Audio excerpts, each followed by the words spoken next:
Big Boss Malayalam season 7 live അപ്ഡേറ്റ്സിലേക്കാണ് പോകുന്നത്.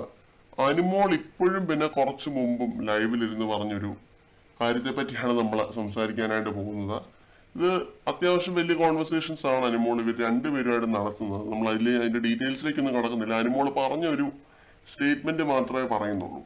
പറയുന്നത് ഇതാണ്: അനീഷിന്റെ ലെമൺ ജ്യൂസ് കമ്പനി ഉണ്ടല്ലോ, അവരുടെ ഹൈജീൻ നല്ലതാണെന്നാണ് അനുമോള് പറയുന്നത്. ആദ്യം നൂറയുടെ അടുത്ത് ഇത് പറയുന്നുണ്ട്, അത് കഴിഞ്ഞിട്ട് പിന്നെ ഷാനവാസിന്റെ അടുത്തും ഇത് പറയുന്നുണ്ട്. അനീഷ് വളരെ വൃത്തിയോടെയാണ് ജ്യൂസ് പ്രിപ്പയർ ചെയ്യുന്നതെന്നും വൃത്തിയുള്ള ബോട്ടിൽസ് മാത്രമേ എടുക്കാറുള്ളൂ എന്നും ഒക്കെ അനുമോള് വ്യക്തമായിട്ട് പറയുന്നുണ്ട്.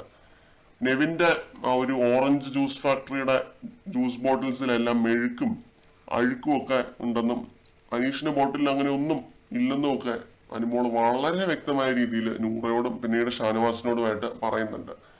പിന്നെ ഷാനവാസും ഇത് ഊട്ടി ഉറപ്പിക്കുന്ന രീതിയിൽ പറയുന്നുണ്ട് കേട്ടോ. അഭിലാഷിന്റെയും ആദില നൂറയുടെയും ഒക്കെ ബോട്ടിൽസ് അനീഷ് റിജക്ട് ചെയ്യുകയുണ്ടായി എന്ന് പറയുന്നുണ്ട്. പിന്നെ ഷാനവാസിന്റെ അത്രയും വൃത്തിയുള്ളതുകൊണ്ട് മാത്രമാണ് അനീഷ് സ്വീകരിച്ചത് എന്നൊരു കാര്യം അനുമോളുടെ അടുത്ത് പറയുന്നുണ്ട്. അപ്പൊ അങ്ങനെയുള്ള എന്റെ ബോട്ടിൽ നീ അവിടെ കൊണ്ടുവരുമ്പോൾ റിജക്ട് ചെയ്യുന്നതിൽ എന്ത് ലോജിക്കാണുള്ളത് എന്നൊക്കെ പറഞ്ഞ് അനുമോളെ ലൈറ്റായിട്ട് ഷാനവാസ് പരിഹസിച്ച് വിടുന്നുണ്ട്.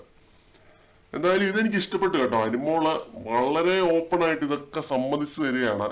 അനീഷ് ആയിരുന്നു ഈ ഒരു ടാസ്ക് ജയിക്കാൻ ഡിസേർവിംഗ് ആയിട്ടുള്ള ഒരു ടീമെന്ന് അനുമോൾ അക്സെപ്റ്റ് ചെയ്യുകയാണ്.